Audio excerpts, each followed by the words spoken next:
I'm gonna make him an offer he can't refuse. Back, Woody Gang. It's your boy Double O Mellow, and I am back with another video. And today, I want to talk about something that's real interesting to me, or intriguing to me, because I was checking my email probably like a couple days ago, and I was scrolling through, uh, and I noticed Stadia had a offering going on. Hold on, let me pull it up really exactly. So, and it was pretty much saying, "Hey, you guys, Google Stadia. If we all know for Google Stadia, if you haven't, we'll give a little backstory before we get into the email, I guess. Google Stadia is a streaming service which Google owns. It streams games from a data center, which allows the user to play their video games on a vast variety of devices. It could be mobile, TV, and also their own feature, which is a controller with a Google Chrome dongle, all without having to own an overpriced PC or investing in a closed console environment such as the PS5 and Xbox that range between $500 to $600. So, but all of this is coming to you with a monthly subscription or yearly subscription. So that's just the backstory. I actually have Google Stadia. I experimented with it, but um, my concern with Google Stadia wasn't the actual games itself. My concern was using bandwidth. Right now, I don't have like well at the time I had Xfinity in my area, and that's like the best internet service that's provided in this area outside of maybe Google Fiber. But yeah, you're gonna be paying a pretty good penny for Verizon Fiber, not Google. Yeah, Verizon Fiber, what it is, Google, but whatever.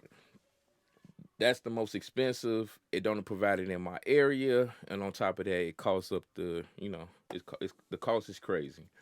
Whereas with Xfinity, it's reasonable.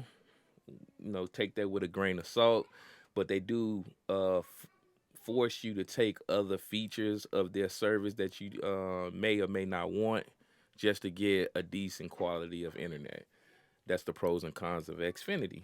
So Google Stadia came with a dope service, which you can do 1080p and 4K. Of course, everyone's going to try to go for the best quality of service, which would be 4K. But the bandwidth usage was high in my opinion. So they was like, you almost use worth a gigabyte. This is just a rough estimate, but you'll use like almost a gig worth of internet just to play a video game for like 30 minutes to an hour.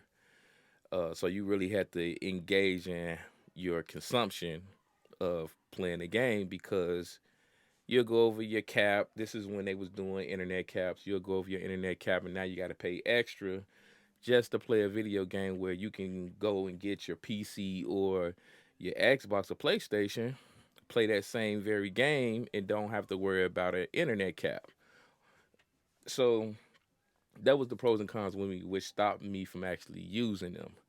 But recently, they just came out with a promotion that I sent in the email, which they say, hey, if you pre-order Resident Evil 8, which is called Resident Evil The Village, we will offer and give you Google Stadia Premium Edition. Now, Google Stadia Premium Edition is pretty much you are getting the game, which is $59.99 under Google Stadia, and they give you the Google Stadia controller and a Google Chrome dongle to hook up to your HD TV, and it'll allow you to play the game with the controller, which I seen was like pretty dope. You know what I'm saying? I'm like, yo, that's a good offer, especially with me.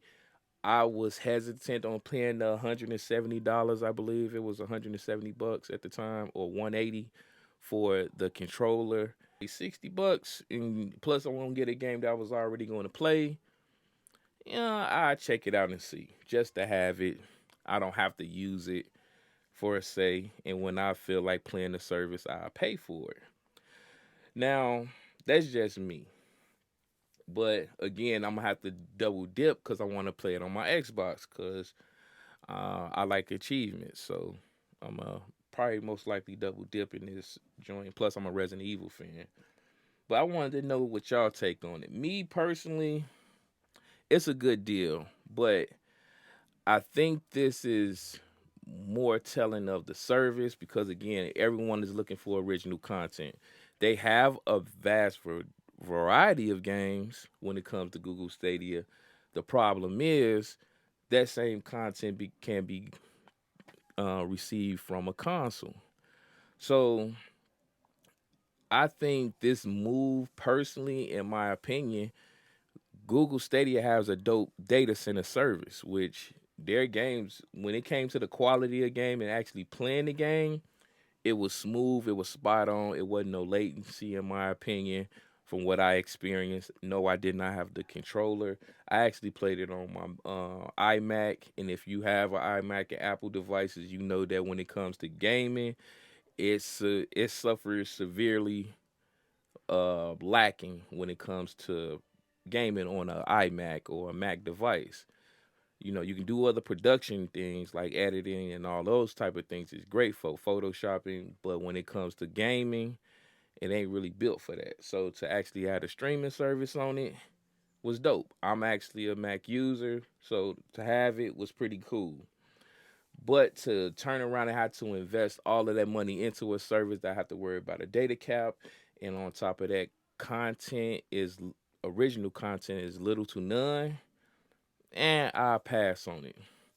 I might pick this up. I think personally, right now, this may be a shopping aspect to show that Google Stadia is worth something and worth value because right now it's a lot of streaming companies that's looking for ways to stream their services and they don't have they don't have the data center infrastructure to do such as PlayStation at this moment. Microsoft has theirs. They like number two, but it can be improved for xCloud. I think that uh, Google doing this will actually show how much the value their services is, where they can actually shop the service over to someone else and get a bag from it and allow other people to use their data centers. That's just my opinion. I don't have anything to back up off of that right now, but it's a wait and see game when it comes to these things. But if you know business, typically when you have something that's not doing so well, you come out with promotions and things to make it enticing to others who may want to buy and invest in the company. In this case, buy it. So I think Google Stadia is what they're going to do right now. In my opinion, is more so on the aspect of we're going to show you the value of our service by again showing you how responsive the controller is, how less latency we have, maybe reduce the data cap or the data usage, bandwidth usage on people's internet service, and ship it off or sell it to someone else because the video game industry is it's heavy. It's a real serious area, mainly to the fact that it's hard to impress people with new content and then actually keep their attention. You have people that's brand loyal, and then on top of that, you have individuals that's more so about how convenient and easy it is. In this situation, Google has the name, but their past history hinders them when it comes to new devices.